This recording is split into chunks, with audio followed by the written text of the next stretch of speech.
बीनू, बीनू, कहाँ चला गया ये लड़का? बीनू बेटा। ऊपर से ये टाइगर जब से यहाँ आया है न जाने क्यों रात भर रोता ही रहता है। अब तो मैं इसकी मनहूस आवाज से इतनी परेशान हो गई हूँ कि कभी-कभी मन करता है इसे किसी जंगल में छुड़वा दूं। रिया परेशान होकर अपने 5 साल के बेटे बीनू को एक कमरे से दूसरे कमरे में ढूंढ रही थी। मेन गेट तो लॉक है, फिर बीनू कहाँ चला गया? इतनी देर हो गई इसको आवाज लगाते हुए। रिया अपने बेटे को आवाज लगाते हुए सीढ़ियों पर पहुंच जाती है। सीढ़ियां चढ़ते हुए उसे ऊपर टेरेस से कई सारे बच्चों की खिलखिलाहट की आवाज सुनाई देने लगती है। अंधेरा हो गया है, इतनी रात को छत पर अकेले ये क्या कर रहा है? कौन है इसके साथ? ये किन बच्चों के हंसने की आवाज आ रही है? छत पर पहुंचने के बाद वो देखती है कि उसका 5 साल का बेटा बीनू छत की बाउंड्री वॉल पर खड़ा हुआ जोर जोर से हंस रहा है। बीनू, वहाँ क्या कर रहे हो तुम? अरे इतनी ऊपर तुम चढ़े कैसे? देखो हिलना नहीं, वहीं खड़े रहना, मम्मा आ रही है तुम्हारे पास। बिल्कुल मत घबराना बेटा। अकेले यहाँ क्या कर रहे थे तुम? और दीवार के ऊपर क्यों चढ़े थे बोलो? आपने मुझे नीचे क्यों उतारा? वो नाराज हो रहे हैं, जाने दो मुझे। कौन है यहाँ? मुझे तो यहाँ कोई नजर नहीं आ रहा। मम्मा वो लोग आपको देखकर छिप गए हैं। अभी तो यही थे मेरे साथ, उन्हें आपका आना अच्छा नहीं लगा। ये क्या बहकी बहकी बातें कर रहे हो? चलो नीचे, और आज के बाद अकेले ऊपर नहीं आओगे, समझे? बीनू की कही बातों को रिया सिरे से नकार भी नहीं पा रही थी, क्योंकि बच्चों के हंसने की आवाजें तो उसने भी खुद अपने कानों से सुनी थी। नीचे आकर बीनू को कमरे में छोड़कर रिया जैसे ही किचन में गई, उसे एक बार फिर से बीनू के कमरे से बच्चों की जोर जोर से हंसने की आवाज सुनाई देने लगी। अमित सिविल इंजीनियर था। हिमाचल में एक बहुत बड़े प्रोजेक्ट पर उसे काम मिला था। इसी काम के सिलसिले में वो अपना चंडीगढ़ वाला घर छोड़कर पत्नी रिया और बेटे बीनू को लेकर कंपनी के दिए हुए बंगले में शिफ्ट हो गया था। कुछ दिन बाद, अमित, ये जगह कुछ अजीब सी नहीं लगती तुम्हें? दूर दूर तक कोई इंसान नजर नहीं आता, बस बर्फ और सन्नाटा ही दिखाई देता है हर तरफ। अरे सामने का बंगला है ना, तुम दोस्ती बढ़ाओ उनसे। फिलहाल तो मैं चलता हूँ, बाकी बातें शाम को करते हैं। अमित के जाने के बाद रिया ने उम्मीद भरी नजर से एक बार फिर सामने वाले बंगले की तरफ देखा, लेकिन रोज की तरह अभी भी बंगले में सन्नाटा पसरा हुआ था। अजीब पड़ोसी है, एक बार हाय हेलो भी नहीं किया। इस बंगले को देखकर ऐसा लगता है जैसे ये बंगला नहीं, भूत बंगला हो। दिन ढल गया था। रिया खिड़की के पास बैठी अमित के लौटने का इंतजार कर रही थी कि तभी सामने वाले बंगले में लाइट ऑन हुई और रिया के ठीक सामने की खिड़की खोलकर एक औरत बाहर की ओर देखने लगी। हेलो। रिया के हेलो कहते ही वो औरत खिड़की के सामने से गायब हो गई और उस कमरे की लाइट भी ऑफ हो गई। रिया कुछ समझ पाती उससे पहले ही उसे अपनी खिड़की के बाहर एक औरत बच्ची के साथ खड़ी हुई दिखाई देती है। अरे आप तो अभी सामने खिड़की पर थी ना? हेलो, मेरा नाम दिव्या है। शायद आप मिलना चाह रही थी तो मैंने सोचा मैं ही आकर आपसे मिल लेती हूँ। आपको कैसे पता मैं आपसे मिलना चाहती थी? कहने का मतलब है कि इस सुनसान इलाके में पड़ोसियों के नाम पर एक हमारा ही तो बंगला है, ऐसे में कौन मिलना नहीं चाहेगा। ये आपकी बेटी है? रिया ने दिव्या के पीछे छिपकर खड़ी एक 5-6 साल की बच्ची की ओर उंगली करके पूछा। हाँ, मिष्टी नाम है इसका। अजनबियों से घबराती है इसलिए सामने नहीं आ रही। आप लोग शाम को आइए ना डिनर पर। बरसों बीत गए किसी को अपने घर डिनर पर बुलाए हुए। हाँ, क्यों नहीं। अमित के आने के बाद हम लोग 9 बजे तक आते हैं। थोड़ी देर बाद अमित ऑफिस से घर लौट कर आता है। रिया अमित को दिव्या के डिनर इनविटेशन के बारे में बताती है और फिर वे तीनों रेडी होकर दिव्या के बंगले पर पहुंच जाते हैं। बंगला बिल्कुल सुनसान दिखाई दे रहा था। जैसे ही अमित और रिया ने दरवाजा खोलकर अंदर हॉल में कदम रखा, न जाने कहां से एक काली बिल्ली ने आकर उनके ऊपर छलांग लगा दी। ये कैसा भद्दा मजाक है रिया? पूरे बंगले में अंधेरा है, ऊपर से यहाँ कोई दिखाई भी नहीं दे रहा, और पता नहीं कहां से इस बिल्ली ने हमारे ऊपर हमला कर दिया। रिया, आर यू श्योर दिव्या ने तुम्हें डिनर पर बुलाया है? ये भी कोई मजाक करने की बात है अमित? अपने घर बुलाकर ऐसे कौन करता है? रिया और अमित ने देखा कि बंगले में रखा हुआ सामान बिल्कुल पुराना और गंदा दिखाई दे रहा था, जैसे सालों से किसी ने इस्तेमाल ही ना किया हो। दीवारों पर लटकी तस्वीरों पर धूल जमा थी और जगह जगह मकड़ियों ने जाल बुन रखे थे। मुझे कुछ ठीक नहीं लग रहा अमित, हम लोग वापस चलते हैं। रिया और अमित जैसे ही हॉल से निकलने के लिए मुड़ते हैं, पीछे से दिव्या की आवाज सुनाई देती है। अरे रिया, कहाँ जा रही हो? अंदर आओ ना, मैं लाइट्स ऑन करती हूँ। दिव्या जैसे ही कमरे में इमरजेंसी लाइट ऑन करती है, वहां पर सब कुछ बिल्कुल साफ सुथरा और नॉर्मल दिखाई देने लगा था। लेकिन न जाने क्यों टाइगर लगातार भौंकता ही जा रहा था और बार बार ऊपर मुंह करके भयानक आवाज में रो भी रहा था। Tiger, tiger keep quiet tiger. पता नहीं क्या हो गया है इसको। अचानक ही दिव्या गुस्से में टाइगर की ओर देखती है और टाइगर रोते हुए चुपचाप मुंह नीचे करके जमीन पर बैठ जाता है। अमित, रिया और बीनू डाइनिंग टेबल पर बैठ जाते हैं। जैसे ही दिव्या खाना सर्व करने के लिए बर्तन का ढक्कन हटाती है, कमरे में चारों तरफ एक अजीब सी गंध फैल जाती है। ये कैसी स्मेल आ रही है? उफ, मेरा सर चकरा रहा है। रुको, मैं पानी लेकर आती हूँ। अमित, ये कैसा खाना है? मुझे इस खाने में से ही स्मेल आ रही है, मैं नहीं खा पाऊंगी ये खाना। रिया को पानी देकर दिव्या सबकी थाली में खाना परोसने लगती है।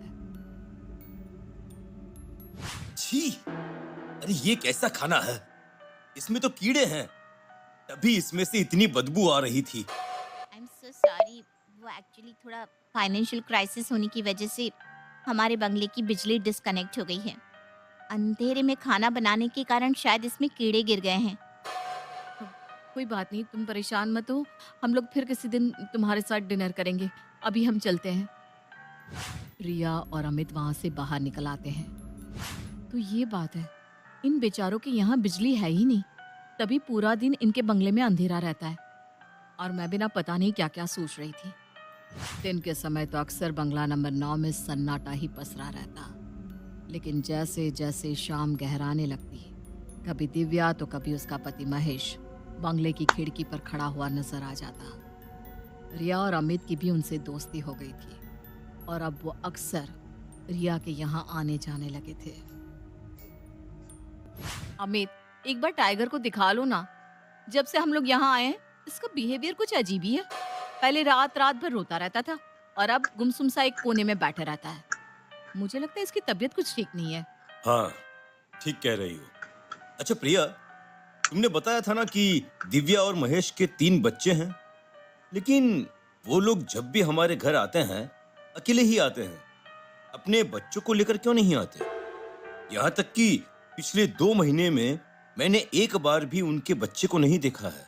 बात तो तुम्हारी ठीक है, मैंने भी उनके बच्चे एक भी बार नहीं देखे। दिव्या कहती है कि वो किसी के भी सामने आने से शर्माते हैं, इसलिए घर से बाहर ही नहीं निकलते। पता नहीं, मुझे तो ये फैमिली बहुत ही अजीब लगती है। तुम्हें ऐसा नहीं लगता? रिया और अमित बातें कर ही रहे थे कि तभी बंगले का मालिक घनश्याम उनके घर की बेल बजा देता है। अरे सर, कैसे हैं आप? अरे बंगले में आपको कोई प्रॉब्लम तो नहीं है? वैसे तो आपको मेरे बंगले में रहने में कोई प्रॉब्लम नहीं आएगी। मैंने बंगले को बहुत अच्छे से मेंटेन जो किया है। बस इस एरिया में रहने की एक ही प्रॉब्लम है कि यहाँ पर रहने वाला इंसान एकदम अकेला पड़ जाता है। अब ले देकर 2 ही बंगले हैं और उसमें भी सामने वाला बंगला बरसों से खाली पड़ा हुआ है। अरे आपसे किसने कहा कि सामने वाला बंगला खाली है? सामने तो दिव्या और महेश की फैमिली रहती है, अच्छे और मिलनसार लोग हैं। क्या नाम बताया मैडम आपने? दिव्या और महेश? अरे कोई गलतफहमी हो रही है आपको। सामने वाले बंगले में कोई नहीं रहता है मैडम। वो बंगला पिछले 12 सालों से ऐसे ही खाली पड़ा हुआ है। अरे हम बता रहे हैं ना, सामने फैमिली रहती है। आप रुकिए, मैं आपको अभी उनसे मिलवाती हूँ। अरे मैडम, जिस दिव्या और महेश की आप बात कर रही हैं ना, वो आज से 12 साल पहले इस बंगले में रहते थे। बहुत कर्ज में डूब गए थे। एक तो अकेलापन और ऊपर से लेनदारों के उलाहने। डिप्रेशन में आकर एक रात परिवार सहित आत्महत्या कर ली थी उन लोगों ने। उनके सुसाइड के बाद इस बंगले में कभी कोई रहने नहीं आया। और आप कह रही हैं कि आपने दिव्या और महेश को देखा है। मकान मालिक घनश्याम की बात सुनकर दिव्या और अमित के होश उड़ गए थे। पिछले कुछ दिनों से उनके साथ घट रही सभी अजीबोगरीब घटनाओं का उत्तर जैसे उन्हें मिल गया था। अब मुझे समझ में आया। अब समझ में आ रहा है कि बीनू क्यों ऐसा कहता था कि उसके दोस्त हमें देखकर छिप गए हैं। उसके कमरे से आती बच्चों के हंसने की आवाजें किसकी थी? दिव्या का बंगला इतना अजीब क्यों था? और वो खाना, हे भगवान, इसका मतलब इतने दिनों से हम जिनसे मिल रहे हैं वो इंसान नहीं, आत्माएं हैं। दिव्या और अमित का चेहरा डर से सफेद पड़ गया था। मकान मालिक घनश्याम पूरी कहानी सुनाकर वहां से जा चुका था। तुम बीनू को लेकर आओ, मैं गाड़ी निकालता हूँ। बीनू बेटा चलो, हमें अभी यहाँ से चलना होगा। मम्मा वो कह रहे कि अगर हम यहाँ से गए तो वो हमें मार डालेंगे। कुछ नहीं होगा बेटा, मम्मा है ना आपके पास, चलो बेटा। रिया बीनू का हाथ पकड़कर कमरे से बाहर आती है तो देखती है कि 3 भयानक शक्ल वाले बच्चे सामने खड़े होकर गुस्से में उसे घूर रहे हैं। हमारा डर ही इनकी ताकत है बेटा, डरो नहीं, चलते रहो। तभी दरवाजे पर दस्तक होती है। रिया, दरवाजा खोलो, तुम ऐसे यहाँ से नहीं जा सकती। रिया। अमित, पीछे वाले दरवाजे से बाहर चलो, हमें अभी यहाँ से निकलना होगा, जल्दी करो। अमित बेटे विनू और रिया को गाड़ी में बिठाता है और गाड़ी स्टार्ट करने लगता है। अरे ये गाड़ी स्टार्ट क्यों नहीं हो रही है रिया? मुझे बहुत डर लग रहा है। अमित बहुत कोशिश करता है लेकिन उसकी गाड़ी स्टार्ट होने का नाम ही नहीं लेती। तभी आसमान में काले बादल घिराते हैं और तेज बरसात के साथ बिजली चमकने लगती है। बिजली की चमक में अमित को अपनी गाड़ी के सामने दिव्या और महेश डरावने चेहरे के साथ खड़े हुए दिखाई देते हैं। जल्दी जल्दी जल्दी अंदर चलो चलो, और मन ही मन में भगवान का नाम लेते रहो। दिव्या और महेश समझ गए हैं कि हम लोग ये घर छोड़कर जा रहे हैं और शायद वे लोग हमें यहाँ से जाने नहीं देना चाहते। रिया और अमित दौड़ते हुए वापस अपने घर के अंदर आ जाते हैं और मन ही मन भगवान बजरंगबली का स्मरण करने लगते हैं। बाहर से लगातार महेश और दिव्या के दरवाजा पीटने की आवाज सुनाई दे रही थी। पूरी रात दिव्या और महेश की आत्मा तरह तरह से उन्हें डराने की कोशिश करती रहती है, लेकिन रिया और अमित एक दूसरे का हाथ थामे लगातार हनुमान चालीसा का पाठ करते जा रहे थे, जिसके कारण वो दोनों आत्माएं उनके नजदीक नहीं आ पा रही थी। रिया और अमित के जीवन की ये सबसे कठिन रात थी। अचानक दरवाजा पीटने की आवाज बंद हो जाती है। रिया देखती है कि उनकी घड़ी में सुबह 4 बजे का अलार्म बज रहा है। सुबह के 4 बज गए हैं, शायद इन आत्माओं की शक्ति खत्म हो गई है। अमित, यही कारण है कि ये लोग हमेशा रात में ही दिखाई देते थे। यही सही समय है, हमें इस बंगले को छोड़कर निकल जाना चाहिए। रिया की बात मानकर अमित एक बार फिर गाड़ी स्टार्ट करने की कोशिश करता है। वाकई गाड़ी स्टार्ट हो जाती है।